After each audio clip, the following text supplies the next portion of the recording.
Je viens surtout pour tisser des relations au niveau de la France et aussi profiter de l'expertise française aussi. Nous avons eu la chance de rencontrer des jeunes entrepreneurs comme nous qui ont peut-être beaucoup plus d'expérience. On a eu le temps de discuter, d'échanger.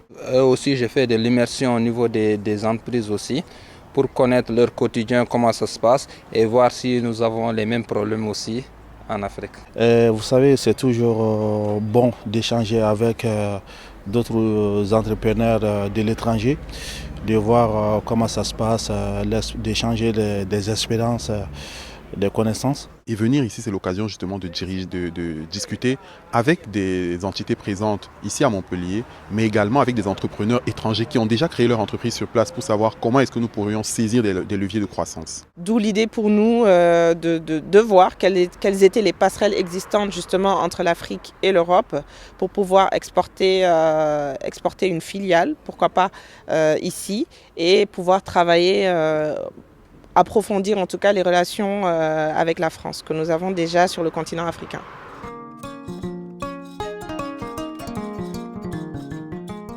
Je suis la cofondatrice de Atelier des Génies, qui est une entreprise qui se dédie à accompagner et faciliter les réformes de l'éducation autour du numérique. Je dirige l'entreprise Save Our Agriculture, qui est notamment dans le domaine de l'aquaponie.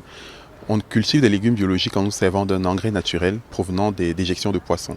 On fait du pain et on cherche toujours à avoir des meilleures qualités pour nos populations, au niveau d'hygiène, au niveau de qualité, surtout au niveau des prix. Nous sommes dans le domaine du service, comme je viens de l'expliquer précédemment, dans le domaine de la fumigation, désinsectisation, dératisation, désinfection.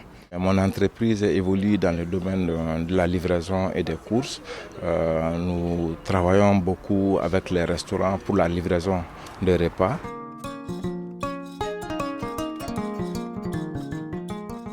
Donc l'idée pour nous, c'est de voir les belles choses ici et peut-être au retour, essayer de voir si on peut vraiment faire la même chose chez nous, mais beaucoup plus avec la solution locale.